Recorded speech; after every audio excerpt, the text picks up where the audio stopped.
From the great halls of their house, there are assembled three who hope to one day be the world's greatest driving heroes. Created from the cosmic legends of the universe comes our team captain, the Vision, Bill Fisher, and their soon-to-be Wonder Woman, Vicki Fisher, and our Captain Marvel and head flight trainee, Jennifer Scripchuk. Their mission: to fight injustice, share what is right and wrong, to get you out of your house and come out racing with them and serve all mankind. They are the Garage Heroes in Training Team. Welcome to the Garage Heroes in Training Podcast. I'm going to be one of the hosts for this episode. My name is Bill. Who else is hosting? I'm Vicki. You are. Miss Vicki, we have a guest. We do. He lives close to us. He drives a car that's just like ours. He does it slightly better since we came in DFL in our car. And he just won the national championship of Spec racing. Woohoo! Welcome to the podcast, Rich Hromin. Thank you very much for inviting me on here. This is great. So you're technically geographically close enough to us that we could hope to get some of that rub, get a little rub, and maybe, pass somebody. Maybe. Sometimes I get a lot of people that ask me just to pet the car. Something. Just touch it, give it a little bit of love. Could you put a sticker on our car for us? Sure. Something? Whatever. Yeah. Sure. I think you're probably 40 minutes door to door from our hangar. So open invite to come on by. But so sure. You probably haven't ever listened to our podcast because honestly, there's 8 billion people in the world, and I'm pretty sure 8 billion haven't listened to our podcast. We small slice, but we don't do intros very well. So could you kind of give a brief intro for things just for people who aren't familiar with you? That's a good one. All right. So again, my name is Rich Hromin. I'm currently the 2023 Spec champion. Still trying to soak that in. But my background, it's official. You should soak it in. But my background started off actually, back in 2000 racing, and started actually off in Porsche 944s. Got to drive a Viper, and then eventually went to Spec Miata. And I still have a Spec Miata, SSM Spec Miata, and have been doing that since until about 2010. Kind of took a little break just did a little bit here and there between 10 and 14, and then a friend of mine got me kind of back into it again, full swing in 14, and then 3 years ago, my buddy Alex Ratcliffe, he decided to say, hey, he's like, why don't you come drive a B-Spec car? And I was like, why? It's front wheel drive. Right. Why do I want to do that? And they're small and they're slow. Right. I'm like, why do I want to go slow? I'm already in a Miata. They're not the fastest cars out there to begin with, but now you want me to get into a B-Spec car. It's even slower, But he went ahead and he was kind of smart about it. He's like, oh, come on, I need help. He's like, come help me out. And so they were getting ready for the 21 runoffs at Indy. And so I drove the car, sit some laps so that they can look at some data and figure out where I was faster and where they needed to improve on their stuff. And kind of went from there. And actually, after I drove it, I was like, wow, this actually drives a lot like a Miata. It's just a little bit slower, but your cornering speeds are still, pretty close.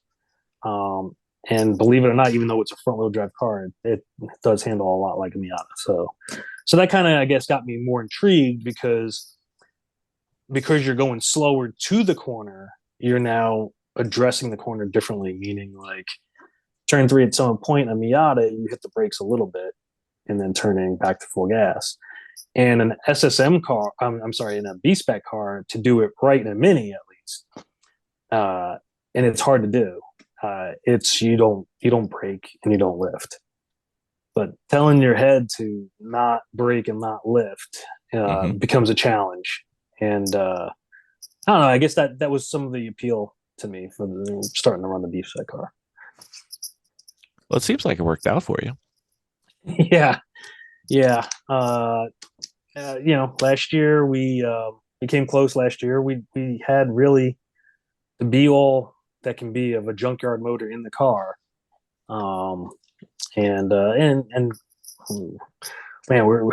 I'm about to go into a whole nother range here of things. But yeah, Steve got in touch with Steve and came up with a plan, and it worked out last year. So we have one current B-Spec car that is ready, willing, and able to be raced slowly by us, and then we're in the midst of building another one. So Ooh, we should have a lot of fun with this.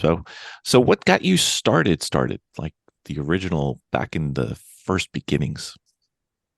so I grew, again, like we were kind of talking just a little earlier.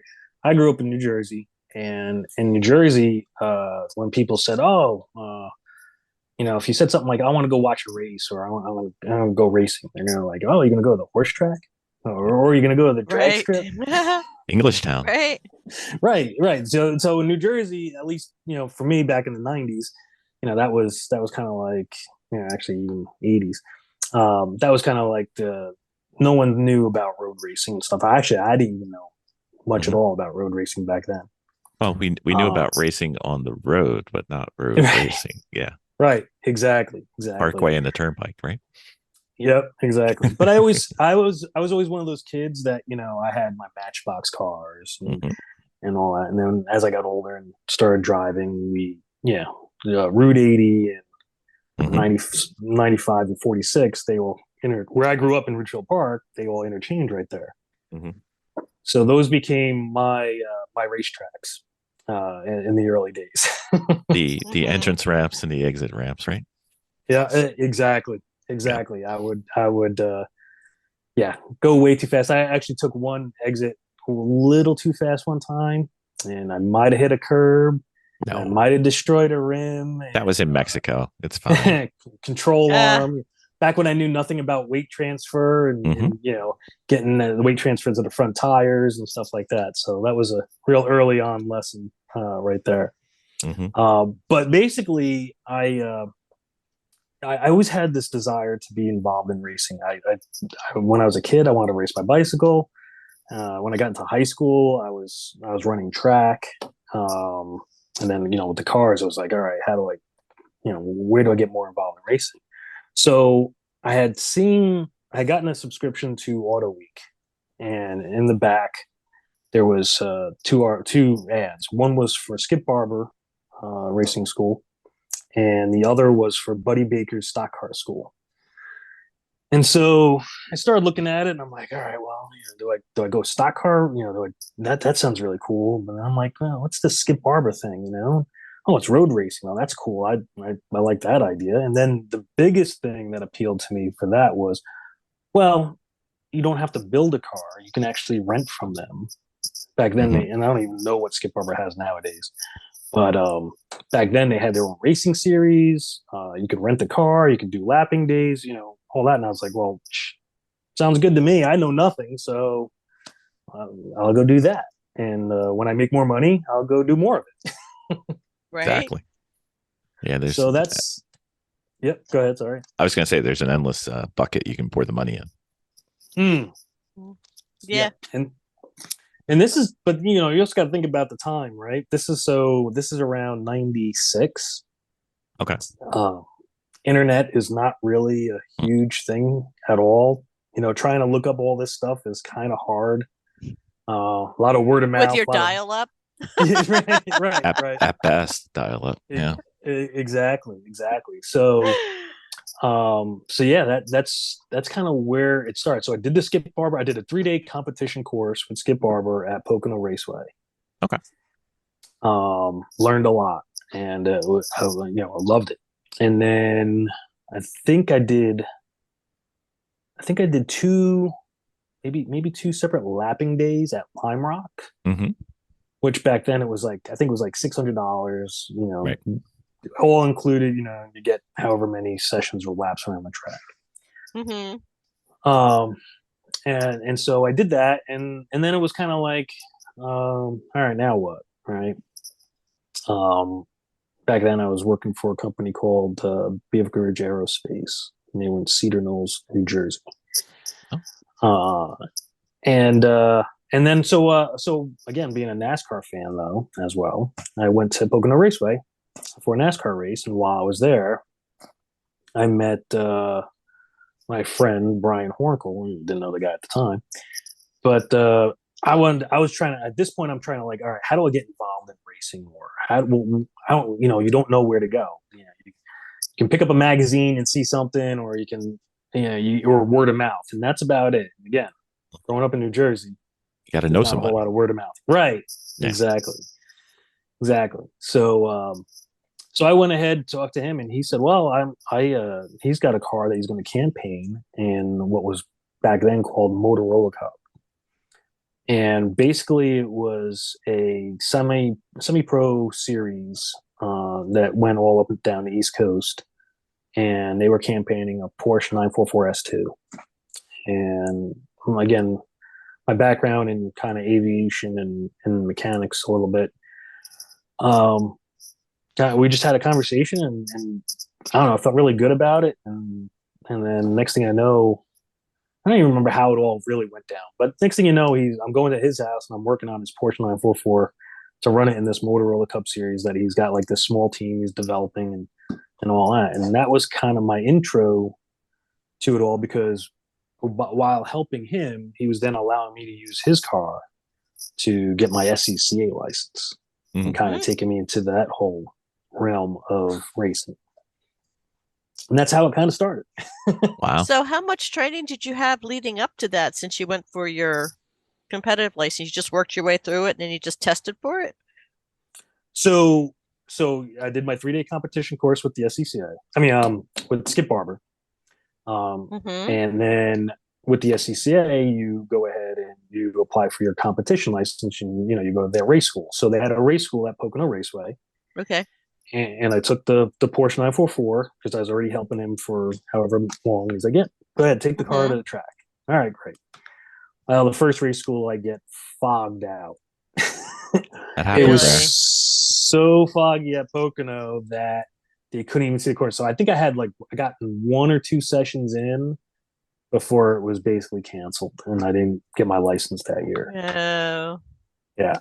So this is where the story gets interesting. So now the next school isn't until the following year, right? I didn't go chasing around.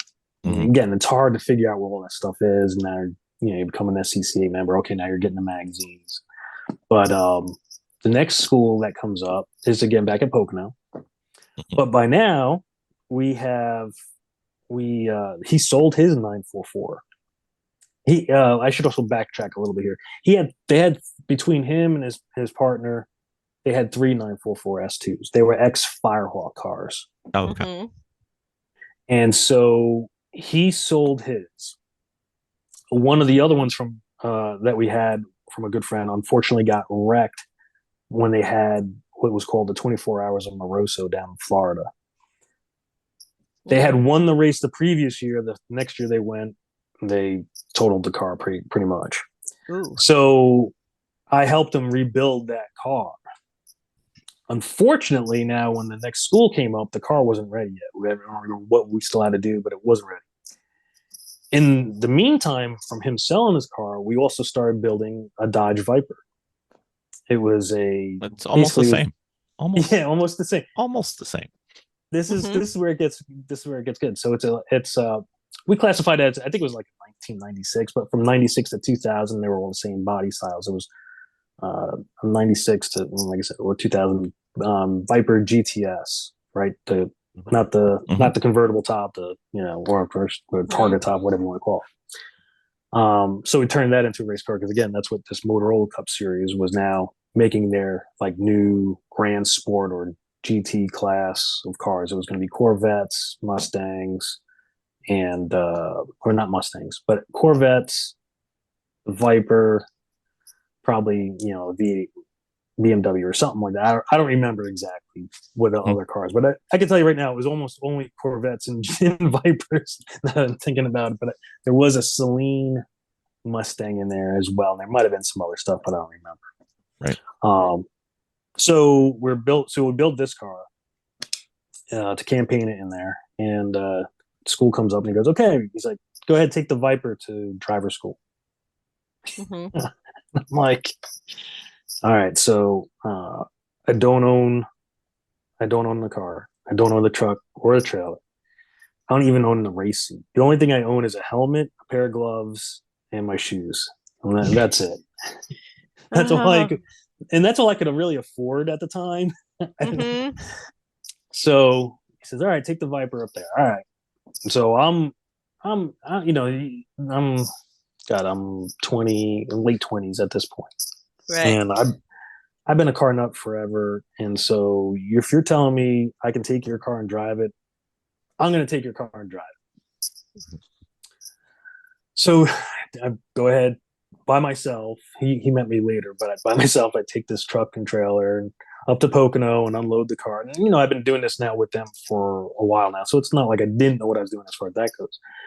But I always look back at it and I'm like, man, they must have thought I was the biggest prick. I don't know. Because here's this. Let me also preface it by saying I was late 20s. I probably still was, most people probably still thought I was like maybe 21, if that. And so here I am showing up with this Dodge Viper GTS. I can't afford anything. I can't afford to replace the wheel. And of course, typical Pocono weather is it's misting out. It's not downpouring raining, but everything's wet. And we haven't bought rain tires yet. Oh good. no. Oh, that's good. So so I did my driver school in a Dodge Viper GTS on slicks. And Pocono doesn't drain very well either. A very good point, because the course we did, I think was called, maybe it was called the North Course. So basically, it was NASCAR Turn 3. You go towards NASCAR Turn 2, and then come back into the infield, come back out where everyone would pit in, and then back around the opposite way, right? So that section right there doesn't drain at all. Nope. And so when we had our when we had our race, okay, I would hit that puddle and the car would literally go straight towards the wall. And I would just have to wait, and I'd have the wheel turn. I'm like, all right, just gotta wait. I'm off the gas. It's sliding, pushing, and then finally, okay, there's a traction. Now I can give it some gas, and then I just slowly roll into the gas and go from there. And so in the race, I end up racing against this Porsche 944. And the driver of that car, his name's Alex Ratcliffe. So I would come back around him on the banking and down the straightaway towards 2, but then you'd have to brake again. Once we got to the brakes again, and I'm slipping and sliding and all that, he'd get back and scurry away again. And I'd catch back up to him. We'd hit the puddle, and he'd zoom right through the puddle because he's on rain tires, and I'm not. And then he'd get away, and then with the power, I'd come back. So we diced around. I finally got to the point where I had tested out the waters enough to be like, okay, I think I can make a pass and make it stick.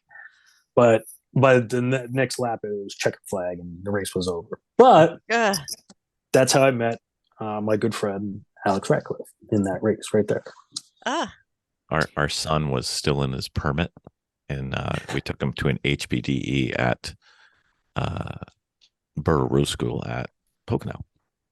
So Vicki had to drive him because I was going to drive in another car. So he couldn't drive by himself. So Vicki had to drive down, and my mother drove to get Vicki to go back so she didn't have to waste the whole day. This was before Vicki was driving. So after I was driving? Before you were racing. Oh, before I was racing. Yeah. Okay.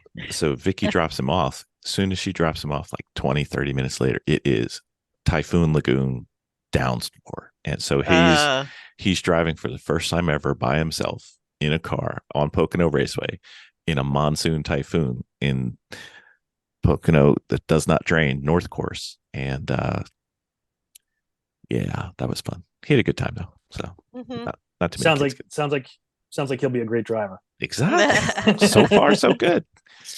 Yeah. The only thing he's done wrong with his car is he turned his air intake into a snorkel and sucked in all the water. So during a flash flood in our town. You heard about the flash floods up up north? That was like a few months ago, right? Yeah. Yeah. I heard a little bit about, but I didn't know. So you guys were part of that. Okay. Yeah, we lost one of the cars in it. So, Uh, It's but going on a lift in the next couple yeah, weeks. fortunately, it didn't get the electrical wet, but it only got the engine. So we have a new engine sitting on the side, ready to go. So New to us. well, I was gonna say, do you know? Oh, did you try and start it after it got flooded? Uh-huh. yeah, Ah, they did. He He did. he yeah. tried he So, tried a lot. Yeah, oh, yeah. There yeah. was Because I was about that. to say, if you would have just drained all the fluids out of the Yep. transmission and the engine Mm-mm. and all that kind of stuff, Mm-mm. cleaned that out a little bit, Mm-mm. Yeah, then you let don't it know what you dry. don't know, I guess, Mm-mm. for that Yeah. boy. He was in panic mode, but the big thing is that, at least the electrical system didn't get wet because all the nodules sit up underneath the seats and the interior Yep. did not get wet. So that's good. That's good. We Yeah. hope. We're crossing fingers. We're crossing fingers. See how it goes. The But electrical, yeah, as long as it dries out, it usually survives. That's, yeah. unless it's just the ECU you got to worry about, and just hope that you don't have any moisture still in any of that stuff. Yeah, and actually, he said it didn't really get up past the doors, like the lower part of the Hmm. doors, to where the flat part of the car was. It just enough to suck it right into the engine. I'm like, oh, honey, it's okay, it's all right. You don't know. But so anyway, what haven't you done yet that you would like to do that is remaining? Since I Goals, mean, bucket list, what are your tracks. goals? Eh. Um, man, see, that's tough because I've been a budget racer all my life, and so I guess man, I guess I've always just kept things kind of like, well, I don't need to dream about something that I won't have the ability of doing. I rather just do whatever I can and do it as best I can with what I can afford and resources and all that kind of stuff. So I don't know. That's a tough one. That's a real tough question actually, because I mean I've gotten to do some endurance racing. I've always had a little taste of some stuff. I did get to run that Dodge Viper again once before at Watkins Glen, which was really awesome. I don't know. That's a really tough question. We might have to circle back to We've got other ways to get back to it. Don't worry. that. Yeah. So, are there any other positions that you manage on the teams that you do? Do you work on your own vehicles? Do you, or do you just show up with your vehicle? So okay, yeah, I started off like crewing for different teams and Okay. going that whole route, right? And I did that. God, I had to do that for at least 10 years or more. But then I finally got to the point where I was like, well, I want to race, and I can't race if I'm constantly working on everyone else's stuff. So back in, I don't know, 2004 or whatever, I went back to school to do IT works just so I could afford to go racing. So that's what I did, and then basically I started off kind of renting. My buddy again, my friend Alex Ratcliffe. Back then he was renting out cars, and I would just rent from him. Eventually built my first Spec Miata, and then I raced that. And I mean, now I've been racing. I haven't. I take that back. During COVID, I was back kind of mentoring, crewing for Camden Gruber. He's a young DC guy, Washington DC regional racer, and he came from go karts and stuff, and he's finding his way in racing, and I think he's looking to do SNX, which is the next Spec Miata of the SCCA is what it'll probably turn out to be. I see NC Miatas now. Yes. Yeah. Yep. Exactly. So yeah, I mean, again, I did that. I kind of took a hiatus in 2010 / 11. Did only one race a year for the next few years, and then 2011 okay, so 2010, for anyone who doesn't remember or doesn't know, wasn't a great financial year. Not for anybody. Right. And so I was doing IT work, and the company I was working for decided they were going to move down to South Carolina. Hmm. And I was like, yeah, I'm not going down there. So, I had a severance package and all that kind of stuff and wasn't really looking hard for anything. But then a buddy of mine called me up and said, hey, Summit Point's looking for instructors. So he's like, you should come on down and check it out. So I said, all right. And Summit Point has kind of been my home track, Mhm. even though I'm 30 minutes from Pocono Raceway. I was going to say there's a couple that are closer to you. Well, so now I back up. We have to back up again. Pocono Raceway now is a lot nicer than it was. For sure. I was just there and I was really kind of impressed. Yeah, they've done a lot with, once the father passed away, the kids took over the track, and they've done a lot to try to, make it better. And I know they just knocked down the old tower and they're doing something there.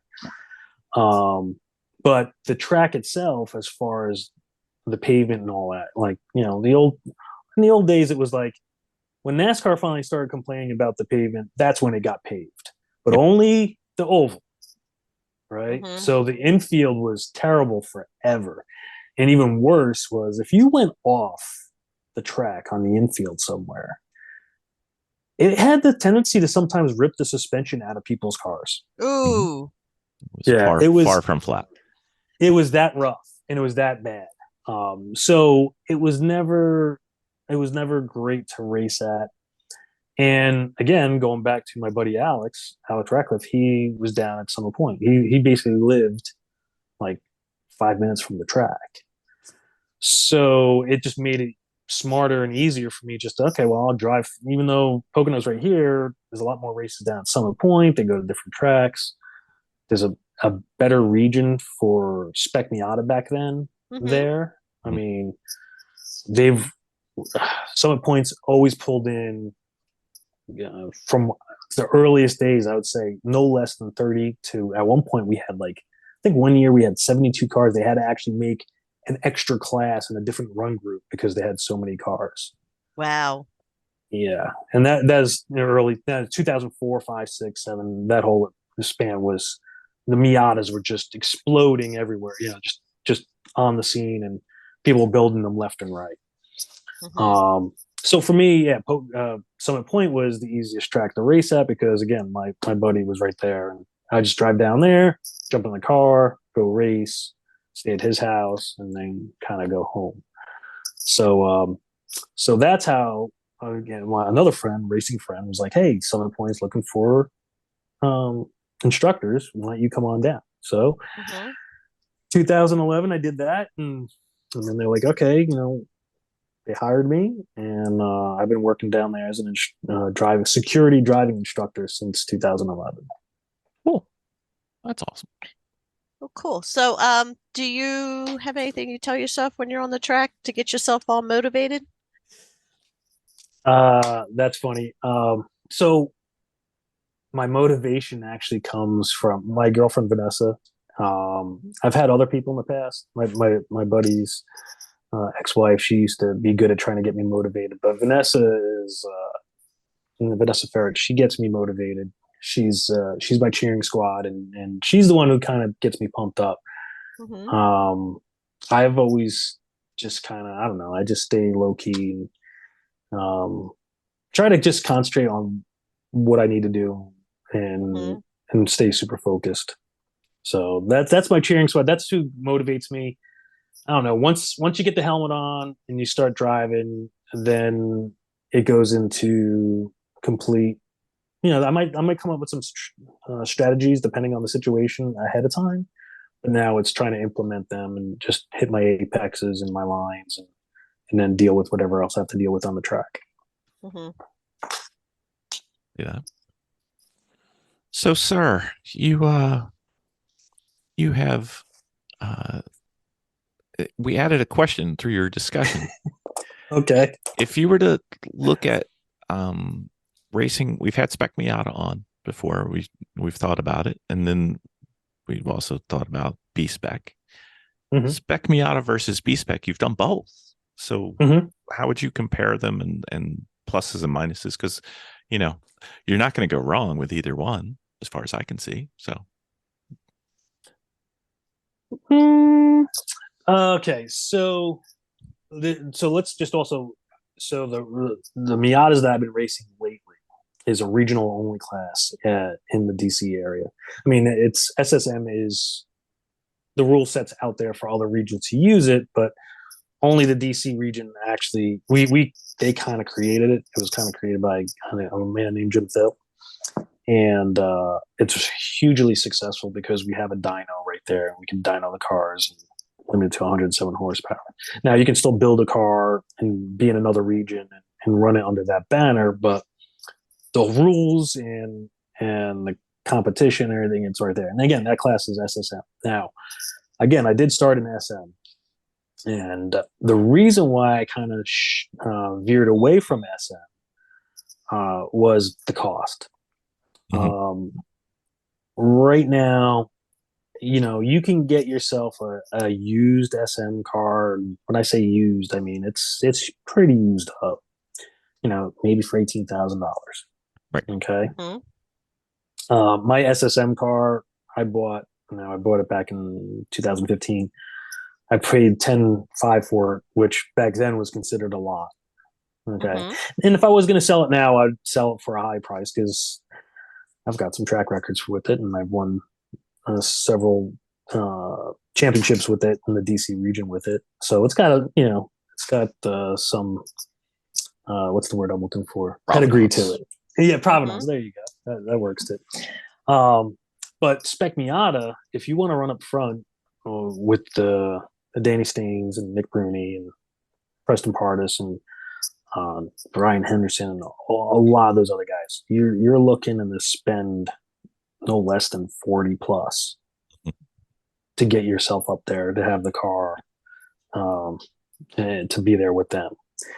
And I've raced against those guys in SSM. And the other problem with Spec Miata right now is it's good. I guess it depends on where you need to go with, where you're looking to go with it. If you want to do just super tours here and there and stuff like that, you can pick and choose your race you want to go to. But SM right now is still very cutthroat. The Miatas, yeah, Spec Miata. Oh, okay. Yeah, it's still very, very cutthroat racing. The B Spec guys right now are a lot more into at least preserving their car. Oh, that's right. The Spec Miata does a lot of tapping and pushing. Well, and you need to, right? In Spec Miata, we're all in identical cars, and you do need to push that guy in front of you. That's the only way you're going to go faster. But when you start pack racing the way it is in Spec Miata, and those guys don't want it to happen. They're not trying to make it happen. They're not trying to smash into each other. That's not what I saw. Well, they're not trying to do that, but that's what ends up happening. A hole opens up somewhere, and they'll shove it in there, and sometimes it doesn't work out. So Spec Miata for me, you're talking a lot more money. You're talking if I would always recommend starting off small, working your way up. Depending on how much racing you've already done or haven't done, wherever it is. Spec Miata is a whole nother realm because every race in Spec Miata is like you're racing at Daytona. Mm-hmm. Doesn't matter what track you're on. Waiting for the big one. Well, it's not only just waiting for the big one. It's just also you're in packs, right? You're going to be in a pack race. You're always going to have someone to race, which is great about Spec Miata. And it's a lot of fun. Don't get me wrong, but you got to. The draft is huge. Almost at every, probably the only track I would think that it probably wouldn't matter much is probably Lime Rock because it's so damn small. Mm-hmm. But everywhere else, it's so important to draft, bump draft, and push, and then work together with somebody to try to get you up to the front there. And again, the starting range, you're talking 20 to 40 plus just for the car. Right. Now B spec, you can probably get something anywhere from 12 to 20, and 20 being on the high end. I'm talking that's a really well prepared race driven car. I mean, if I was to sell my B spec car, I'd be asking a lot of money for it, but you're not done with it yet, so Right. I really don't want to sell it. I do like the car a lot, but B spec right now, because you have different makes, the different makes actually need to work together. None of those guys have really figured that out yet, and maybe they will now. But they're starting to kind of get it. We finally saw, after what me and Steve did last year, that this year you had Riley Sellier and Connor Keller. They worked together all weekend long, and I was like, oh crap! Actually, finally somebody else is like, yeah, if you want to beat me and Steve, you're gonna have to work together. Right. So they again, the price differences between the two, I mean, both are good. I think B spec right now has we've had some accidents like any other form of racing, but majority of it's been self-inflicted, and they try not to door bang. It might happen, but for the most part, it's been cleaner than what's been going on in Spec Miata. Sure. And I think that, let me just, and one other point to make, with B spec, you got to also realize is all the cars make their power differently. So, for example, like you said, you had a Honda Fit. Are you going to build 2 Honda Fits, or are you building a different car? I'm building a Mini. We'll get to that soon. Ooh, okay. So the Honda Fit is going to have its pluses and minuses and strengths and weaknesses, and then you have the Mini with its strengths and weaknesses. And they're going to be in 2 different different areas, and that's where it changes everything up in B spec, so that if you're racing a different make, it makes it all completely different. Then it becomes maybe a one-on-one race. Whereas in Spec Miata, again, everyone's in the same stuff. So now breaks up the pack, right? Yeah. Yep. Exactly. So that's the one thing that I'm having a hard time grasping about the enjoyment of Spec Miata, because I know everything is so identical that technically you're just waiting for somebody to screw up so you can, get a jump on them. Yeah, but it's the tapping and the pushing. I mean, how many times you come out there with your cars just like kind of a hot mess? And that's only because the ones that I've actually seen like on TV racing B spec, and I'm just like, they are so tight. They're like within inches from each other as they're pushing each other around the track in just like one whole pack, which it seems like it's very aggro. Well, and that's the thing with Spec Miata, right? So you have to race like that, and that's why I always call it like it's like you're always racing at Daytona. It's not so much of the crashing and all. It's not so much that the big one is going to happen. It's that you're going to be at some point you're going to team up with somebody and be in a pack and be racing together. And in Spec Miata, I mean, if everything goes well, I mean, there's really no damage. The bumpers line up so well. They're so squishy and absorbent that you want to push to go faster. And that's what they're doing. They're just, they're trying to stay on the other guy's bumper. They're trying to stay in his draft, and then so he can then push the other guy further down the road. So somebody will actually bump you draft to push you ahead? Yeah. Oh, absolutely. And just like, give me a bump to get ahead of this guy type of thing. And then. Oh, yeah. Mm-hmm. Well, it cuts down on the aerodynamic drag and makes it more efficient for both cars. So you both So that's go what you mean by teaming up on somebody. Mm-hmm. Yep. Oh, check that out. Yeah, I mean, and that's the thing with Spec Miata, and that's what makes Spec Miata so much fun. On one hand, going back at one point in time, they actually didn't want us to bump draft in the DC region. They actually banned it, right? And I got wrecked in a race because of that. Because what happened, and I'll tell you, and I'll explain it to you. So the reason why I got wrecked is we came out. So there was 3 of us. We came out of turn 10, and the guy in front of me, I had a run on the car in front of me. Okay. Oh no, I'm sorry. I was leading. I think I was leading the race. This was back in 2009. So I'm trying to remember. So I think I was leading the race. The guy behind me had a run on me. So he popped out, and now we're side by side going down the straightaway. Well, the third place car had a run on both of us. And because there was no bump drafting allowed, he decided to go 3 wide. And so when he went 3 wide, the car in the middle, I don't know if it was a little arrow push, but believe it or not, there's a thing called the side draft. It does work. It does happen, especially in Miatas. And so I don't know if he got, if he got distracted and looked the wrong way or whatever. But next thing I know, he's into the side of me and we're glued together. I got my foot on the brakes and we're sliding to the wall on the straightaway, basically. Yeah. So we bounced off the wall, we helicoptered, we were fine and all that. But we ended up with 2 wrecked race cars. And to me, that was all because they didn't allow bump drafting that year. And had they allowed bump drafting, the third place car would have picked one of us to get past the other car. Okay. And that's the way Spec Miata racing goes. It's at some point in time, even if you don't have a teammate around you, right? And there's 3 of you.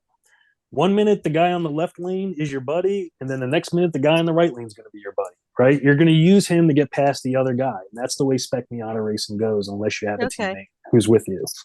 I just thought a bunch of people were just being jerks. No. Like that. I didn't realize that there was a strategy to it. So, okay, I understand now. Physics gets you every and that's time. I learned something today. Yeah, and that's the thing. And everyone, again, it's, hey, my teammates 10 cars in front of me or 10 cars behind me. Well, now I got to use somebody else. I got to work with somebody else if I want to try and get to that next spot, because 2 cars together are going to be faster than 1 car by himself. Right. Okay.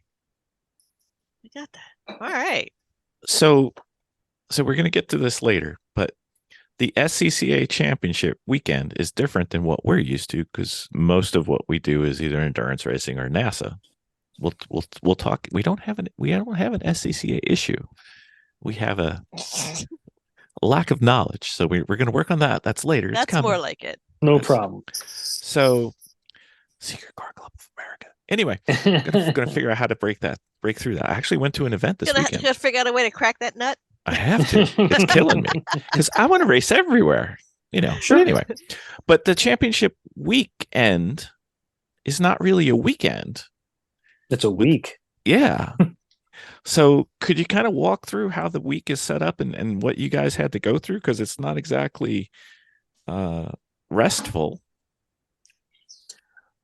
Yeah, I mean, everyone has their different opinions on the way that week goes. I mean, some people are always like, oh, if it was shorter, it'd be better. It's such a commitment. I can't take off that much time from work, yada, yada, yada.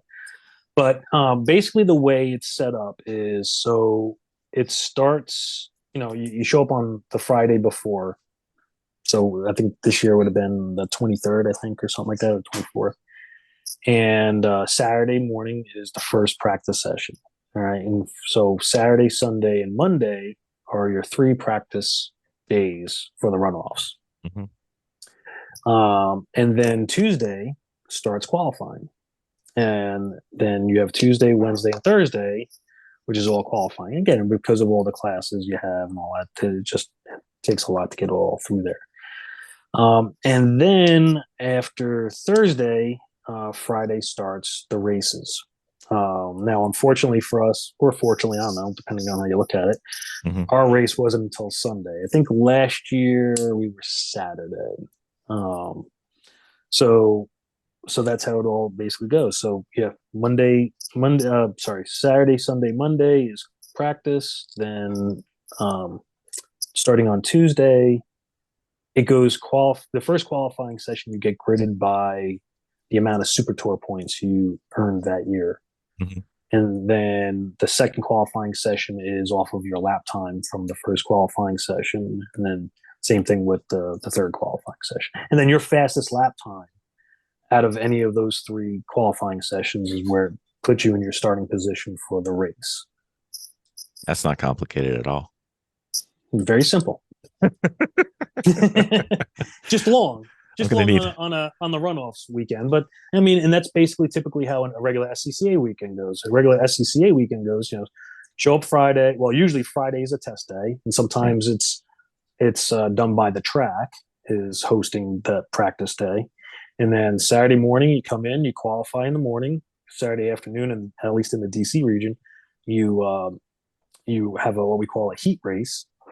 And then same thing, whichever you turned your faster lap time in either qualifying or heat race, then gets you started for your Sunday race, the feature race, and go from there. And usually the Sunday race is a 20 lap race. The heat race is usually about 12 to 15 laps, depending on time. Okay. So I watched the coverage on YouTube, which was very good, especially considering how big VIR is. And it's, it's not the most, I mean, it's a really great track. We haven't been there yet, but it's a really great track, but it's kind of spacious. So they did a really great job covering it. And I believe I picked on you a little bit before we started recording, and said you didn't seem very excited when you finished. You were very calm, cool, and collected. No, you weren't, sir.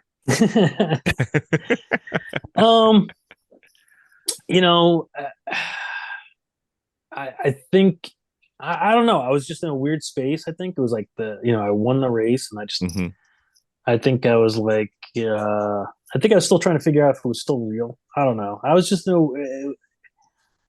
it was just kind of the way the race unfolded, because when you're in the race, sometimes you don't know why certain things happened.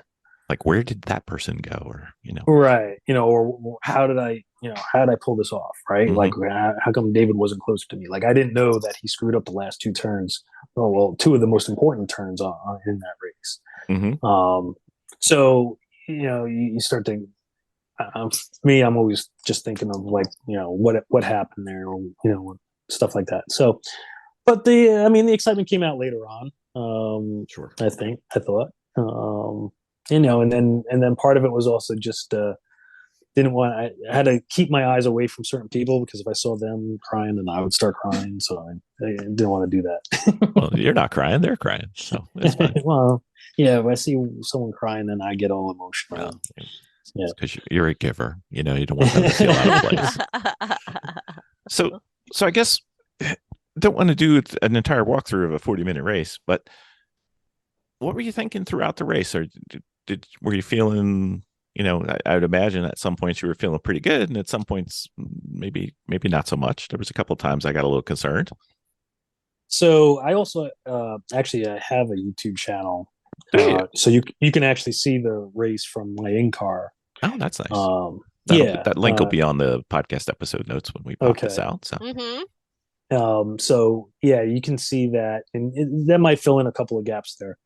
But so I don't know if you had seen the 2022 race. I had not, sir. Okay, so in 2022, me and Steven Trone teamed up. Basically, let me back up one more time. 2021, I was out at Indy, but I wasn't racing. I was helping out my buddy Alex and Ryan Moran.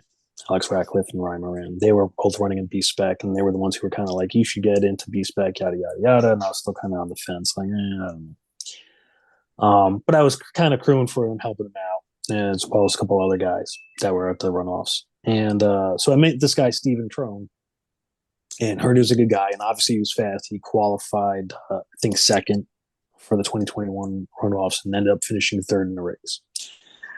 And like I said, the other guys already said to me, he's a good guy. Okay. So then 22 comes around, and now I'm racing. And I race against Steve at Summit Point, and then I race against him. We kind of raced against each other at VIR, but in the Super Tour earlier in the year. But there was other problems there. Trying to think when was the next race. I think the next race I ran against Steve was at believe Watkins Glen. And now I'm hanging out, and you're getting to know the people and stuff like that. And basically Steve is, I don't remember. God, Steve would know better than I do. But at some point we were like, hey, look, if you want to win the runoffs, you got to work together with somebody, especially in a B spec type car, especially in Spec Miata. You can't just do it on your own. So Stephen Hromin calls me up, or I called him. I don't remember. I think he called me up and he's like, "Hey, you going to runoffs?" I'm like, "Yeah." And he said, "Look, we need to work together." And I said, "I agree." And he's like, he liked the way I raced. I raced as clean as I could possibly race. I don't intentionally touch anybody unless you intentionally touched me. And even then, I'll try not to do it. But then the gloves are off. But I don't like door banging. I don't race like that. I'll push you. I'll bump draft you. But I'm not gonna cause damage. You're not gonna be a jerk. Right. Exactly. And I'm going to try and race you as clean as possible. I'm not going to, cut you off or anything like that, or try to get you loose or on purpose. I'm not going to hit you in the brake zone, things like that. But anyway, me and Steve had a great race at Summit Point. We had a good race at Watkins Glen, and then we were talking. And so when we went to VIR last year, the car I had was a great handling car, but we literally had a junkyard engine in it. I mean, such a junkyard engine that it was leaking oil all over the place at one point in time. We were sealing it up with Honda Bond and some other stuff to try to keep it from dumping oil over the track. So you're saying that it's a stock original and not in a good way? Yeah, I mean, it was when Alex had bought the car, he got a spare car with it, and that was the engine that was in the spare car, which was sitting outside. And God, it might have even been from an automatic. I don't remember. But yeah, when you let an engine sit like that for a long period of time, especially outside and doesn't run, the seals are going to dry up and stuff's going to leak. And all the stuff is going to rust. And yeah, I know. So it was like I said, nuts. yeah. So it was a true junkyard engine. But again, Alex Ratcliffe had taken care of me as far as the car goes. Like, he had bought the car. I didn't own the car at all, and he had bought the car. And, we had blew up. We had an engine for it that blew up. We weren't that surprised by it, but then we put this engine in it, and then I was supposed to get a newer refreshed engine, but unfortunately, when we were at Watkins Glen, Alex blew up the engine in his car. Mm-hmm. So the engine I was supposed to get had to then go into his car that he ran at the runoffs that year. How convenient. Well, again, like I said, I didn't have any at this point. I didn't have anything as far as money into it. I think I supplied some wheels, and stuff like that. And of course, I bought my tires, but as far as all the other stuff goes, it's just he was like, "Here's your car, Rich. Here you go. Now drive." So when me and Steve teamed up at VIR, I just could not. If I was in front of him coming out of Oak Tree, he could just drive right around me. Kind of similar to how that Ford Fiesta was able to drive around. Right. But we were both in Mini Coopers, and that shouldn't happen. But if I was behind him, I would be able to stay in his draft. And again, everything from Spec Miata, I would be able to push him in other spots where I was better. If I came off the corner better. So we formed it. We agreed, and we had said, like, hey, I'm going to do what I always do. In all my Miata races, my goal is always to get to the leader. Okay. Now, if you're the car in front of me and you're the leader, I'm going to keep pushing you to get away from everybody else. Because I'd rather just have to race one guy rather than four guys or more. Right. So that was kind of the plan with Steve. And, I said, hey, well, I'll push you. And then, last lap or something like that, if I get a shot at you, I'm going to take it. So push Steve throughout the race. And realistically, looking back at it, I was kind of just hanging on. It was the draft that was allowing me to stay with him. There was only one corner in that race where my car was better, which was the last corner. And I got a run on him, and I was right behind him, and I touched his bumper. And I was like, well, I just screwed myself. He's definitely going to win now. But, I had mixed emotions about that. I didn't didn't really. I was actually really happy that he won, and I was glad that I didn't take it away at the very end, like I possibly could have. But like I said, the car I had, the engine wasn't that good and all that, so that would have been harder to do. But I was really happy, and the friendship that me and Steve have built since then has been great.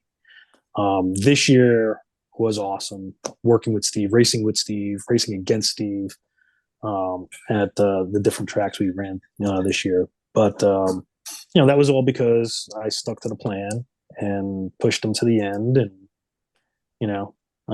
he got the win, and I got second, which was fine. It worked out great.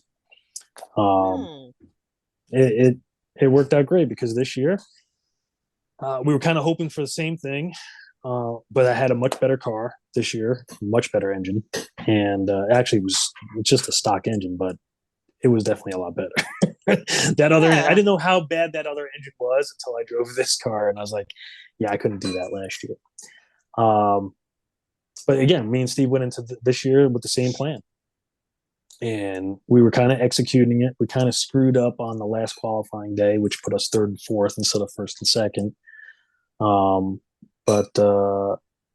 And then unfortunately in the race, Steve got taken out. So I was a one-man show in that race. I didn't have a partner, and it basically became similar to most of my SSM races, which I don't normally have partners in SSM as well. But again, I usually try to find somebody that I can push and get away from the pack. But it doesn't always work out that way. It worked out in the end. Yeah, it did. David had to really run that car hard.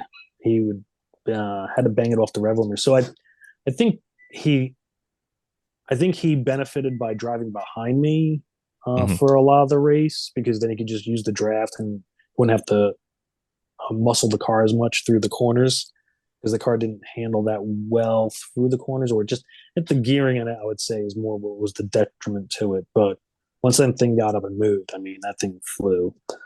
So luckily I nailed on the last lap. I nailed Oak Tree, and then I nailed Hog Pen, which was the icing on the cake. He actually screwed up out of Oak Tree and Hog Pen, which then kind of gave me the lead. But again, in the race, I didn't see that happen. I was too focused on what I was doing there. It looked like the 2 laps prior to the final lap, it looked like he could have at least tried to pass you, but he chose not to, coming out of the last turn. So I think so. David, at least on the coverage, it looked that way. Yeah. So there was some of the coverage that you couldn't see. There was a lap actually that they didn't cover where David did pass me, and then I passed him back in the brake zone going into a roller coaster. But I think David was using the same kind of philosophy I was using, which was for a lot of that race, he was bumping me and pushing me. And that's how we were getting away from the third and fourth place cars. Right.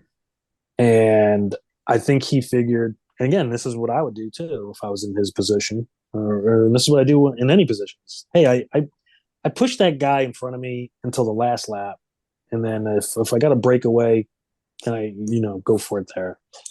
Unfortunately, I think he was waiting for that last lap to do it, but then, like I said, he messed up those 2 corners. Yep. Well, so yeah, it worked out for me. And there you go, right? Yep. And that's how that's how some of it happens. Some races you can kind of set your own destiny and make it happen. Other times you need help from somebody else, and then a lot of times you just need some really good luck. And good luck can sometimes override skill. Yeah. Yes, indeed. Captain's log supplemental.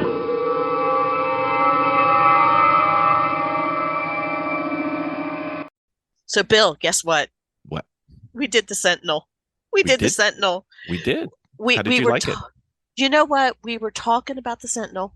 We have. It was great. We understood watching how the Sentinel works, but we finally got it into our car, and I got to tell you, that was really awesome. I was able to see every one of my mistakes. We have hours of them. We have hours of my mistakes, Right. but we have hours of good stuff too, which is awesome. It actually showed us the speed. Did it show us where we were on track? We were streaming it We were streaming it we live. were boring billions of people across the world. But it was pretty incredible. Plus, on it, you're able to put your insignia, your logos Yep. on your app also, and the clarity was amazing. It was really easy to put in, It was easier easy. than I thought it was. I know you kept making a big deal out of it. I'm like, it's really not that hard. Actually, Until we focused on it. It wasn't too bad. And then we got some help. no. It was pretty easy. Yeah, it was. It was pretty good. You know what? I like the stream because some of the tracks we go to don't have great cell phone coverage, but it's got a USB stick backup. So I just uploaded the high quality video without the cellular interruption. So if you watched us earlier and said, wow, they got from there to there really quickly, you can watch the real video and see that no, we didn't. It's just a cell phone went out. But yeah. So the learning curve for me, obviously, I'm slightly techno Amish. Slightly. When it comes to the wiring and stuff like that, but we get it in, and I love it. We were able to sit there right at the track and watch what we were doing in the car, and that was amazing. Which was good because if you have a problem with your radio, you can tell, if something is going on that you need to know about. Like a couple times we've had cars come in and we didn't know they were broken. And I know it's hard to imagine one of our cars being broken, but whatever. But you can watch the video, and even with the cell phone coverage we had at that particular event, it was like a 30-second delay. So it wasn't bad. And you can compare multiple drivers because you have each of the stints are broken up. So we got to work on not only our driving, but if we wanted to, we could work on our pit stops and see exactly what we do. And there's some things that we need to talk about as a team. And it was pretty good. Like I said, it takes me, once we got the wiring hooked up for the power, I probably could go from an empty shell to a full up setup running Sentinel. I could probably do that in like 20 minutes. So you could literally install it in a car before a race. It's kind of fun. Yeah. And we got to see the driver and the front windshield. And if we want to, we can have three. We can see backwards. Or one of the guys we were going to work with at the upcoming event, he said, could you put a camera on the driver's eyes so we could see what they're looking at? I said, why, yes, I can. Haven't done it yet, but I'll figure it out. I've got time. Well, I love it. All right. Very well. That sounds like I can buy another one then. Woo!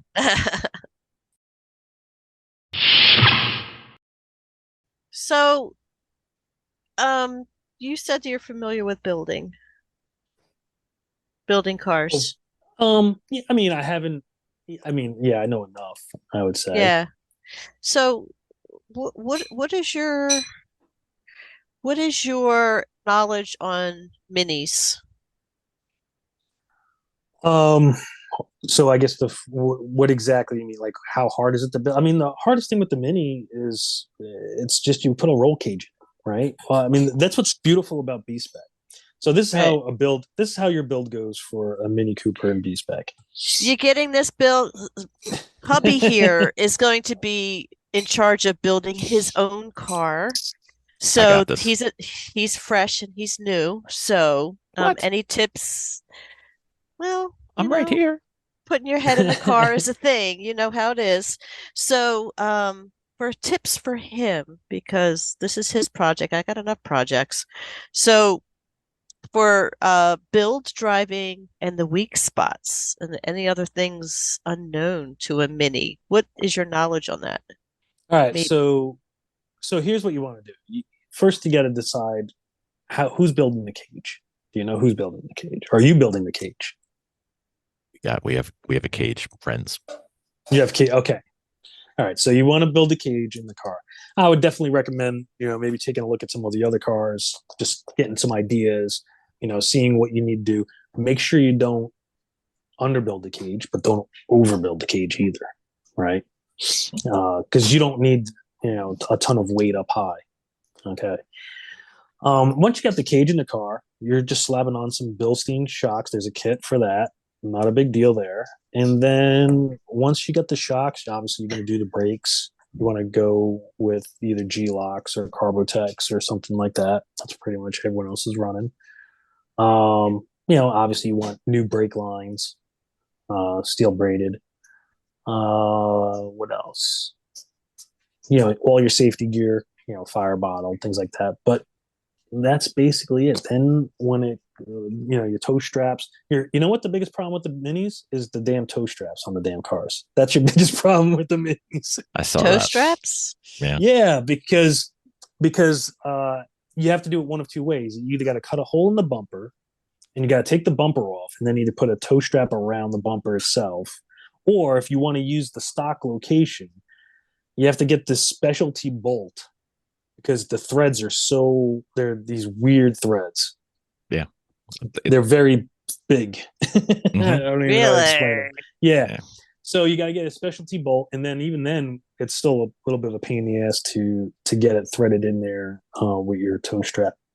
And then, you would like to have an engine that's not a junkyard engine. You would like to have an engine that's under 100,000 miles, if possible. If it's got over, hopefully you have somebody who knows how to refresh it, and hopefully the cylinder walls aren't shot and all that. Maybe have the head refreshed as well. And then it's just add your fluids. The next biggest, most important thing to do at your Mini at that point is to make sure you get a tune in it. I saw that. Isn't there like yeah. a defined one? Yeah, well, there's a couple of different ones out there. I can't think of all the names right now. God, Alex would see. This is why I have Alex. He knows all that stuff. That's fine. Alex does all the tuning. Listen, just because you're 40 minutes away from us doesn't mean we're not going to come find you. I mean, something like that. Yeah. Yeah, but it's basically. I'm trying to think what I'm just drawing a mind blank right now on what. There's one tune out there the Detroit. I think it's called the Detroit tune is one of the more common ones. I've got my book. Let me see. I got one written down. I don't remember it either. While he's looking that up, does the Mini have any known weak spots on it?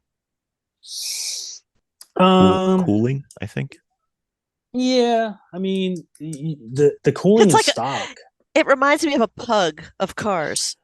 So here's one thing I would recommend with the Mini is to put in a water temperature gauge. Mm-hmm. Okay, because it's not required. You don't need it, but the nice thing about it is you'll see the water temperature go up high, but then you see it come right back down again. And it's just one of those nice little tools, that nice thing to have in there to just make sure that the thermostat opened and the water's flowing and you don't cook an engine.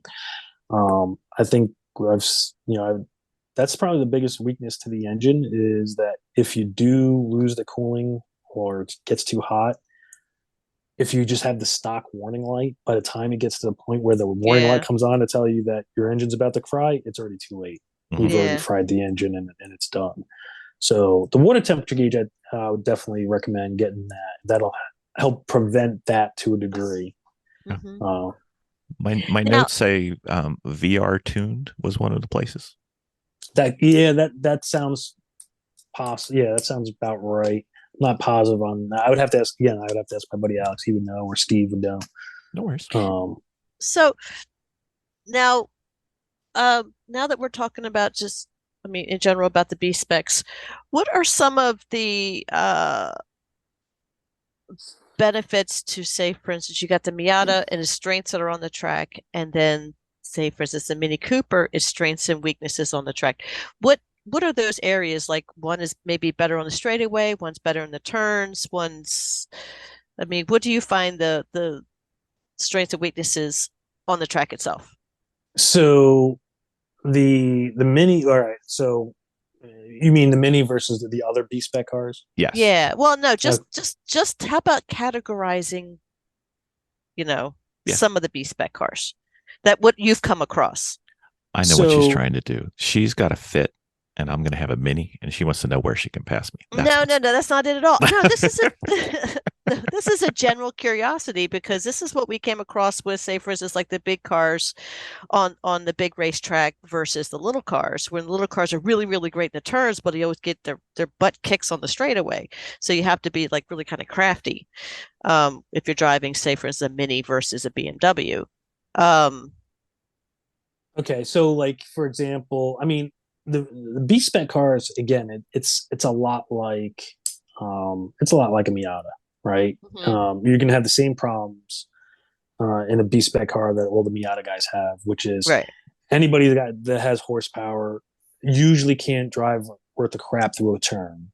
Right. And then you're like all over them through the turn, but then all of a sudden you hit the straightaway and the car takes off in front of you and you got nothing else you can do. So that's where the B spec cars and the Miatas are actually similar. It's the same thing. We carry so much more speed through corners that anybody else who's got a higher horsepower car, they can give it up and go, I don't need to really nail the apex there, and they blow it, and Right. then so that's all the same there. As far as B spec on B spec cars, Right. see, that's where the CRB comes in and the BOP's going to come in, and hopefully they don't do anything after the season, because next season we're going to Goodyear tires. Mm-hmm. Right now we're on Hancooks. Next year we're going to Goodyear's. The Honda Fit, to me, looks like it's a very good straightaway car. Even though it's so tall. It's all right. So if you look at the windshield on the Honda Fit and compare it to the windshield on the Mini, yeah. right? Yeah, Mhm. one's sloped and one's almost vertical. And the It's like a tractor Hondas, trailer. yeah, yeah, and the Hondas, they have power. The biggest problem that I've seen, and here's where I don't know, like I've learned how to set up the Mini. Okay, Brad at RP Performance down at Summit Point, he lets me use his alignment rack and corner balance the cars and all that kind of stuff. So I learned how to do that, figured that out, and I can get the Mini to handle pretty well. Now I don't know about Honda Fits and all that other kind of stuff. I've talked to a lot of guys who've owned those cars and kind of have an idea what needs to be done. So I don't know exactly what the weakness is to the Honda Fit as far as setup goes, but the car is fast. Matter of fact, next year Road America is the runoffs, and I'm already been kind of like, where can I get my hands on maybe a Honda Fit, because that might be the car to have next year at the runoffs. We have two. Yeah. Oh, you have two Honda Fits? We do. They kind of grew. I think we peaked at 4, 5. Oh, gee. We chopped one up. Yeah, we took one and turned it into a parts car, and then as we got into it, there wasn't a lot of parts that were worth taking. No, let's we put that thing up on the lift, and there was more rust that was raining down off of it. That I was teasing my son. We were going to give it to his girlfriend because we're just like, listen, we're not going to really do anything with this. And I'm just like, she slams on the brake. It's like the whole hat of that car is going to slide off the frame because there's that much rust that's coming off the car. Right. It was awful. So we're just like, we're getting rid of it. It's going to the junkyard. We pulled the engine, and that was it. Yeah, pull the parts. Pull whatever parts you can. That's what we're doing. There's not much though. Engine, transmission, hood. And ECU. We could pull the ECU, yeah. And then the rear wing hatch. Wing. Yeah, that's it. The doors are that bad too. You got nope. Oh my gosh, it was awful. Yeah. Where'd you get this car? I think I was blind when I picked it up. I don't know what was. I think it was that extra car, but was this like a Jersey Shore car or something like that? It's 201 area code. That's all I'm saying. I think it was like Jersey Shore in the floods. It had to have been pretty much rust that's on this thing. It's a sandy car. That's what it is. We couldn't get the front axles off. No. Oh, that we bad. Could not. Like, we had to cut them because they were seized so bad that we had to cut them. It was awful. Well, in my Mini that I raced, the one tie rod end was rusted on there so bad. Wow. We actually had to cut it off to replace the tie rod ends. It's awful. But it's terrible. Bill's like in there, trying to take the parts off of it, and just like the rust is falling out still as he's rolling it down. The car is bad. Yeah. All right. So anyway, so we have already talked about the Mini, which is like the pug of racing, and You're killing me, Bill, woman. get Bill's face. Killing me. And of course you get the Hondas for B Spec, and then you have the Fits. And what else is Mhm. racing? Just those three? So no, you have the Ford Fiesta, you have Okay. the Chevy Sonic, Okay. The there's Deuce. there's a Nissan Versa out there. There's only one guy running that. Right. The Mazda 2. 2s, Yeah. right? The Deuce, and I think we covered them all there, right? Right. I think And they then were there's trying- the Minis. They were trying There's to do the- the Fiat, but they can't get it to run or something. No, the Fiat. No, that's a non-starter right there. Yeah. It's just not. My understanding is back in World Challenge days, there was one Fiat that actually won a race, but it was so illegal they were told never to come back again. with that thing. Oh. Yeah. So- There's that. What is the sorry, I just had a warning come up. So what is the just we probably talked about this at another podcast, but I want to bring it up again. Just the general criteria for getting into just for each car, just in general, to be a B Spec racer, a B Spec racing car. What is its general Okay. So as far as the rules, all right. So right in order to enter a little car?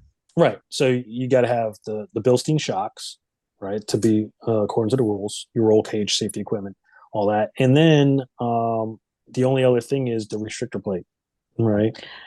But I mean horsepower wise. So like It's stock. is it?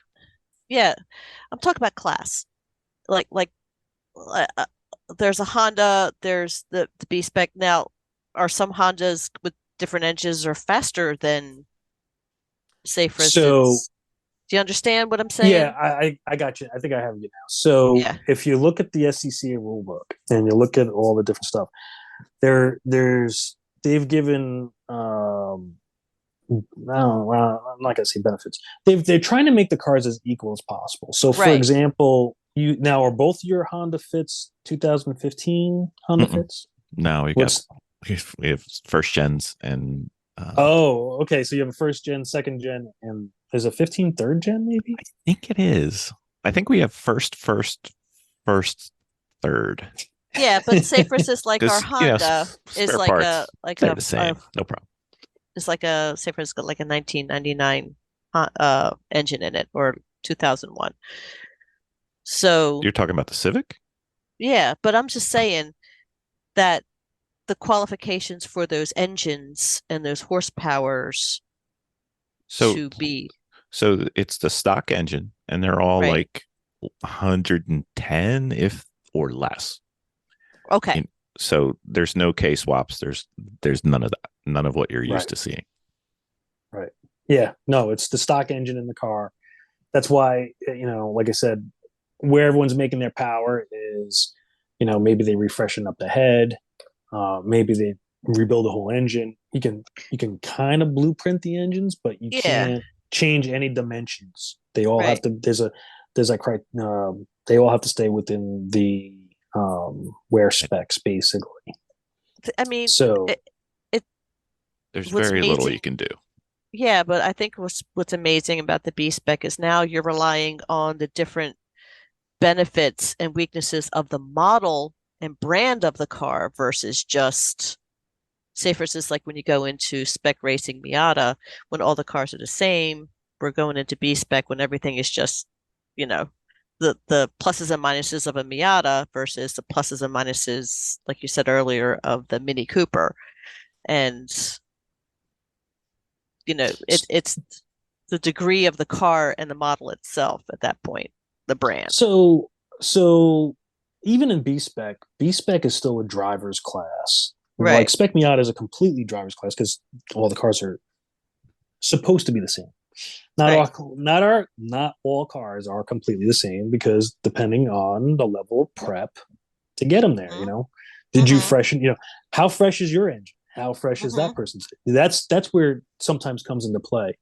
B Spec is still, even with the different classes, it's still a driver's class, but sometimes you might find a car that fits your driving style better. Right. It might work for you better than the other car. So I would still say they're pretty close right now. If you really look at the numbers and everything else like that, it's probably the closest that they've been so far. I'm hoping they don't make any major changes and add any more weight. I mean, since I've started racing the Mini, they've added 130 pounds to the car, which is a lot. Right. And it wears out the tires more. So, Yeah. but I mean, for the sprint race, it's okay. But it's just like, now I'm going through tires twice as fast as what everyone else should be going through, if not even more. But still, all the classes, they're different, but they're just making their power in different places. Like, for example, a Mazda 2 right now, as far as I'm concerned, is one of the fastest cars out there. As long as you don't have a really long straightaway. Mazda 2, I'm convinced at Summit Point, I'm sure I can break the track record by myself. Whereas in a Mini, in order for me to break the track record, I probably need the draft off of somebody. Right. Right. So that's one of the differences right there. You can even see it in the runoffs race. At the start, that Mazda 2 that's on pole, he pulled us by 2-3 car lengths on the start. Right off the start. Yeah. Yep. Ford Fiesta, same thing. Monster horsepower there. The Chevy Sonic, same thing. Monster horsepower. The Honda Fits have good power, but I think the Honda Fits make their power more up high. But I mean, we've seen some of them like coming off of Oak Tree. If I was side by side with a Honda Fit coming off Oak Tree, they would just drag. They're just as fast down the straightaway as a Mini, if not faster. Probably a little bit faster once they get up there in the revs. I mean, they just, again, they all make their power in different places, and you just got to kind of figure out what turn is going to benefit you the most, and then go from there and set up the car maybe for that. Well, sir. Okay. You're a national champion. Thank you. and as our way of giving you a gift, we'd like to welcome you to the Fast and Furious Storytime questions. Oh. All right. You've earned it. It's fine. Miss Vicki? Yes. All right. We're going to keep this short because there's okay, so there's a lot of them. All right. So these are just questions just to get to know you a little better, although we do know you quite well now. What is your first car, and what was the worst car you ever had? My first car only lasted 6 months, so do I include the second car in that, or whatever? It's your podcast, sir. We can't help you. So my very first car was a 71 Ford Torino with a 302. Oof. Okay. It was a big green monster of a car, and like I said, that only lasted 3 months. I got the car for $200, and it was from a family friend, so I couldn't really complain. But it wasn't like I wasn't crazy about the car. My next car, which was one of my favorite cars, even though it was rusty and stuff like that, was a 78 gold special edition Trans Am. What year? 78. 78? Okay. So, yeah, same as bandit-ish. Smoking and Bandit was 77. 78 was basically the same, but this was gold. And so that was like one of my favorite cars. Now, the worst car I ever owned. What's the worst car? I had a Chevette. Well, for a while, I did drive my parents' Chevy Chevette. That'll win. That was probably the worst car, but it was so much fun because the thing, you actually it was a challenge to get it over 65 miles an hour because it felt like the car was just going to blast apart. And what made it even more fun is if you kick down the gas pedal and then let off right away, it would backfire. So, there's benefits to that. You were B-Spec back then. That's okay.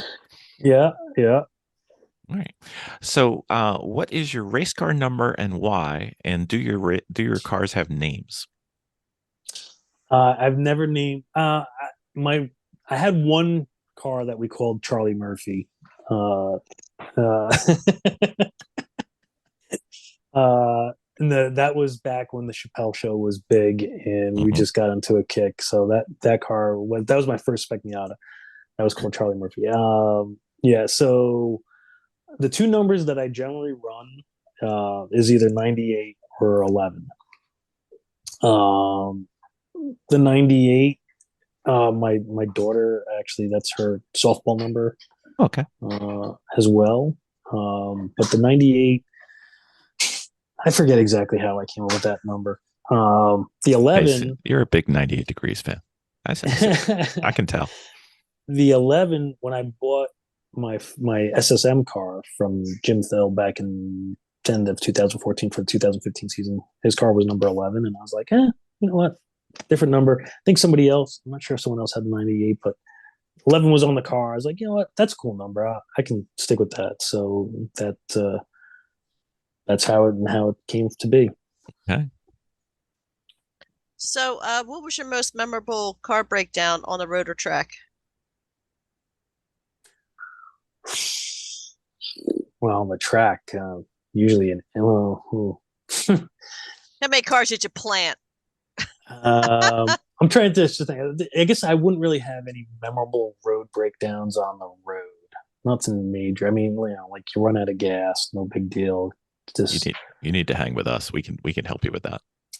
had a couple. I mean, I've had blown out trailer tires and stuff like that. I wouldn't really call them that memorable. I did have one blowout on Ohio. That was a long trip back from Ohio. But probably as far as maybe on the track, I think I have to say, because all the SSM guys are probably saying it right now, would probably be 2019. 14 of us ended up in the turn for a tire wall at some Wow. point. Ooh. That's a winner. Yeah. Basically, what had happened in that race was started off dry. We're all on slicks, or the shaved RA1 Toyos. And start the race, and it starts to rain, but not like just constant. So, like, for example, it's like a typical, you come out turn one, it's raining, you get to turn two, it starts to die off. Or not turn two, maybe it was like turn three or then turn four. It was a slow progression with the rain. But what finally had happened is we came through turn three, and then it just unleashed on us as we're coming through turn four at Summit Point. No. And turn four at Summit Point in a SSM car is 100-mile-an-hour turn all day long. And now you're trying to take that turn at 100 when it downpours, and you instantly have basically about a half inch of rain on the track, and you're on slicks. You go sliding off. So I slid off. I hit the tire wall, bounced off that, rotated upside down, spinning, and then came to a stop, driver's side down, but facing back up the track. Now, the windows completely fogged over right away, so I had no idea. I thought I was the only one who crashed. Now, this was Labor Day weekend, which is our big weekend, and usually Labor Day weekend for regional racing makes or breaks your championship season. So it was a very close championship that season between two other drivers, Dan Conway and David Stern. And I figured I just lost the championship. I just totaled my car. It's wrecked down here in turn 5. And that's it. And it's downpouring, and I'm sitting in the car, and I'm just mad at myself because I just figured I overdrove the corner. I didn't realize that. I mean, I knew it started raining heavier, but I didn't think it was that what caused me to crash. So while I'm sitting in the car and people are, Rich, you okay? And I said, yeah. And they're like, all right, well, just keep talking to us. And I told them, I said, I don't really feel like talking right now. So finally I climb out of the car, and that's when I look up and I see all my competitors are in the tire wall as well. And I'm talking 14 cars, some on top of each other, just smashed up. And that's when I said to myself, I'm still in this championship. So that would probably be my most memorable breakdown, I guess, or crash. So you were still upside down? So I was on my side. So it landed. Okay. It came to rest on its side, driver's side down. So I had to Okay. climb, up and out of the car. Okay. Because they were like ready to cut it open if I didn't do that. I always worry, I'm not rooting for myself to end up upside down, but if you end up upside down, when you let go of the harnesses, that can't be fun. Well, You know? I mean, I was. This goes into another story. So actually, I've been upside down before in a armored SUV because the student we were training made a mistake and the truck rolled over. It's not a big deal, really. You just got to make sure that, like, when you're ready to unbuckle, that you're already kind of bracing yourself and getting ready to come down. But it's not that bad. Doesn't sound it's not that bad. I'm not really good at one arm push-ups upside down, but I guess I'll be motivated. How about that? There you go. All right. So hopefully that never happens. Yeah, that's kind of the goal, right? All right. So, what's the coolest car ever? Coolest car that I've driven, raced, or coolest just what I ever. think in general. God, ever coolest car ever. This is why we're the hard-hitting podcast that everybody doesn't listen to. That's like stop. The problem is I have like too many.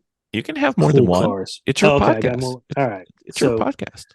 So one of the coolest cars I think ever, which obviously could never really work the way it was in the movie, but of course it would have to be the Mad Max Interceptor. Oh, okay. Mm-hmm. Right, with the blower, the big blower, the big blower, that you can't see around. Switch. Right, it's fine.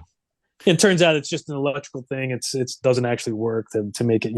Your car's either going to have the blower or it's not going to have the blower. But the movie concept of it was really cool. So that have to be one of the coolest cars there. I'd have to say. Man, that's another good tough one there. There was the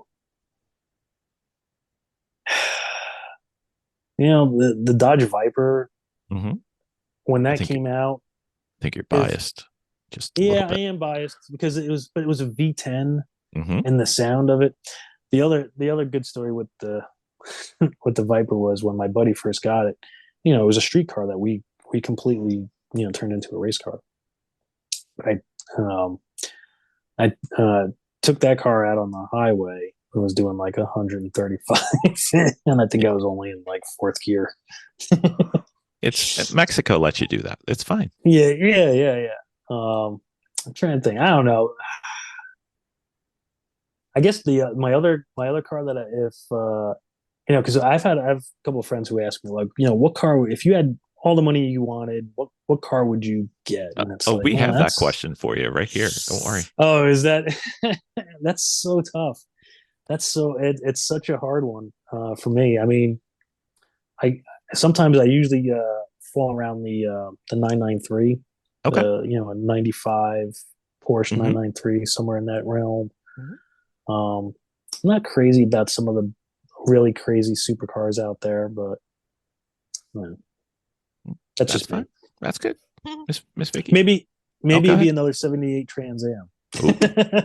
Actually, would you? I think I just remember one of my other. Actually, no, the other Trans Am would be like a 73 Super Duty Trans Am. That's probably where I'd go with that. I would do the 78 if it was a 78. I would do the Arresto mod all the way on that. That's another good option there. Yep. Yep. So, what is that car that got away? Do you have one? I do. That's the car that got away. This is a good story too. So, my buddy had a 90. I want to say it was like a 97 or a 98 M3. And I think it only had 35,000 miles on it, maybe 40,000 tops. And this is back in like 2007, somewhere in ballpark. And he's like, "Oh, Rich, I'm going to sell the car." And I'm like, "Oh, okay, you know." And I'll think on it. well, what I should have done is just say, because he's like, "Oh, I'm going to ask 12,000 for it," and I'm like, I should have just said, "Yeah, I'll give you $12,000 for it and buy it." Instead, I was like, "Oh, you can get way more money for that car than $12,000. Are you kidding me?" You know, I'm like, "You can get like 16 to 18." So that's the car that got away, because he ended up selling for either 16 or 18 to somebody. That car is actually still around, but now I'm not sure if they put a cage in it or not. I know it's used for track days now. It's not what it used to be, but It's got the half cage probably. yeah. And I was like, "Oh man, that's one car I should have just bought it off of him for $12,000, and just took a loan out, bought the car, because that's still one of my favorite cars actually, is that 90, I guess 95 to 98 M3. E36. Yeah. Yep.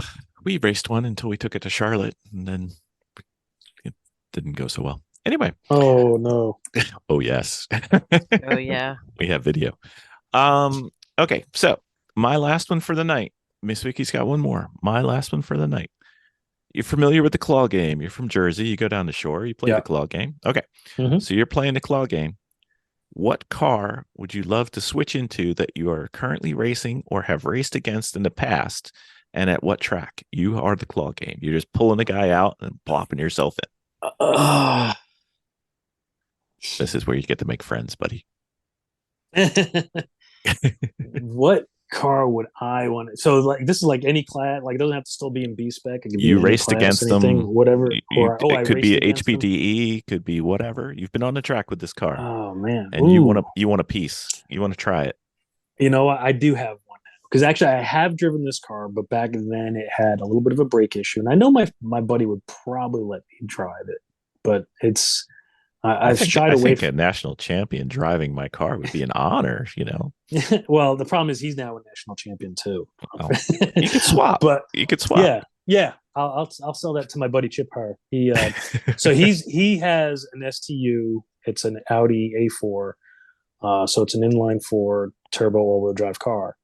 And they've done a lot of work to get that car to where it is now. He almost lost. That's a race that you guys should watch just to see. From this year? Yeah. I saw it. He stuffed it in the wall in turn 3. And still did okay. Yeah. I mean, he got some luck there, which again, like I mentioned earlier, though, sometimes luck is better than skill. Yep, right? It doesn't matter how much skill you have. I'll take luck almost any day over having all the skill in the world sometimes. That is quite a race. Miss Vicki will be watching it.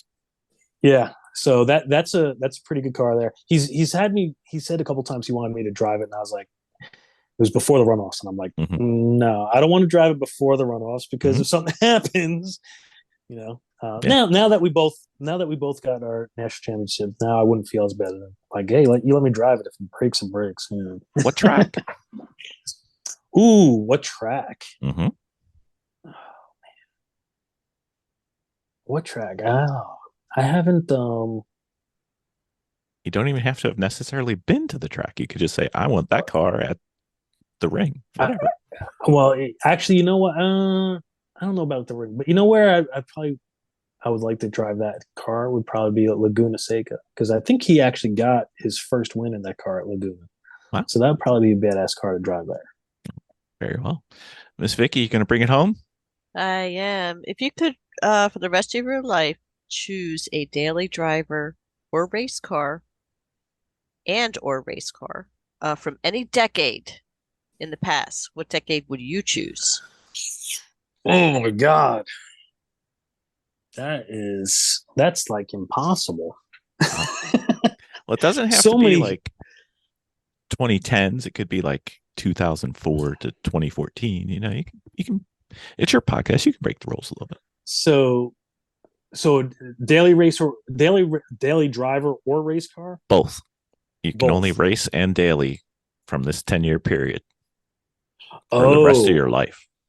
Oh, okay. I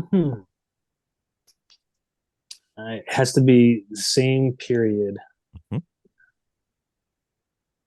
Well, then I probably have to go back to like, I guess it'd be 2000. I think I'm trying to think 2004 to 2010, maybe somewhere in that range. Um, there was a couple of really cool FIA race cars back then. Mhm. Now I'd have to try and sell one. I mean, there was the Ferrari at 550. There was the Viper GTS. There's the Celine. Oh my god! And so I have to pick one. No, you get that's your pocket. You only get to race and drive cars from that period. You don't have to have just Oh, one. that would be. Oh, okay. That would be it then. Yeah, that 2004 2010 era probably. That'd be Okay. pretty cool. Wait, I don't think we got that answer before, Miss Vicki. Mm-mm. Mm. We have not. So, Rich, are you on the social medias? Can people follow along and keep up with you in some way? I know we got a YouTube channel we have to put. Yeah, so the YouTube channel, I mean, I don't do a whole lot of social media. I post up my races from here and there. I usually try to just post up the ones that were like good. Mhm. And usually the good races are not when I'm just leading the race, stuff like that. It's usually like there was a fight in there. Yep. So that's just ROMIN at 312, ROM 312. That's where all my race videos go usually. I'm on Facebook, but to tell you the truth, I don't really post a whole lot. My girlfriend does more posting for me than I do on there. But that's where I follow along with B Spec and some of the other groups, Spec Miata and things like that. I actually do have an Instagram account, but I have no idea. I signed up for it, but I haven't done anything with that. So that's about it. It's still fresh. And I don't think you make it through to become a national champion without having some support from friends and sponsors and partners. And Yeah, well, there's a lot of people that think, like I kind of mentioned earlier. Again, Stephen Trone, the relationship there. This is probably be a good time to even talk about, and I'm sure you experienced this in grid life, and I've experienced it in NASA as well. I probably should say, yeah, I did NASA way back in 2005, six, I think, somewhere in there. 2007 as well. But in the SCCA as well, it's the people involved, and so like teaming up with Steve, that introduced me to a whole lot of other people. JB Swan, Anthony Ruddy, Greg Amy, and the whole Maximum Attack Motorsports group. They're from the Northeast region, and they were down there, and they kind of let me paddock with them at the runoffs this year, and they were great. JB was feeding me all week long, which is always good at the racetrack. always. Yeah. So they really took care of me at the runoffs. Then, like I mentioned earlier, Alex Ratcliffe, he's the one who kind of got me involved in a lot of this. Brian Hornkel, he's the one who got me involved with the SCCA. Alex got me kind of racing. Ryan Moran, we didn't talk about this, but Ryan Moran's engine was in my car. That was out of his Mini Cooper coupe. He didn't do the runoffs this year because of what happened to him last year. So he let me take his engine out of his car and put it in my car, which was huge because obviously that worked out pretty well.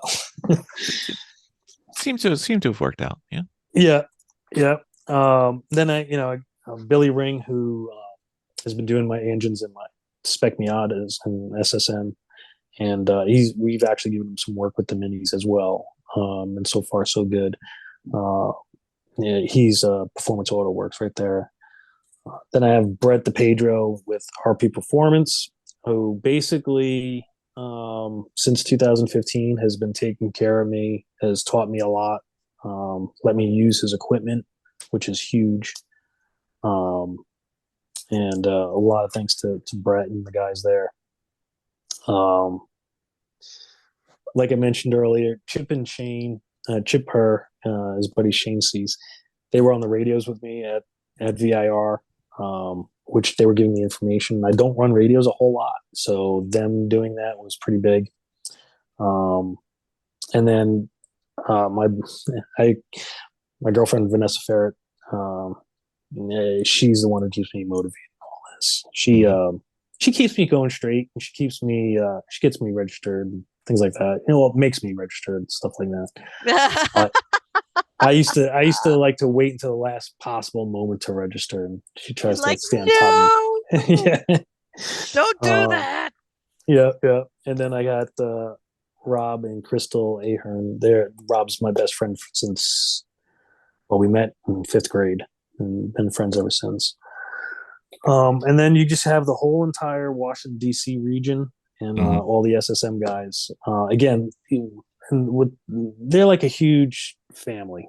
I got a ton of racing friends, tons of support, and they all reached out to me after the win. It was awesome. It was overwhelming. When you look at your phone and you see 77 text messages, and Facebook has got tons of notifications, and then Facebook Messenger has got another 10 plus messages on there. So I had a lot of people who before the runoffs were pulling for me, and even guys were like, "This is your year. This is your year." And I'd always just say, "Yeah, well, okay, thanks." I didn't want to think that. I don't want to think that way. I never go into a race thinking I'm gonna win. I just you can only go down. That right. So I always go in just I got to give it my best shot and do what I got to do and make it work. So, but that's the laundry list of people that have done a lot for me, have helped me out tons, and just been so supportive, and friends, good friendships and stuff like that. It's the best part of racing. Yep, exactly. If you focus on the process, the outcome will take care of itself. 100% correct. Yep, exactly. And I'm not even a national champion. But I know one now, so that's good. Now you know one. There we go. Yep.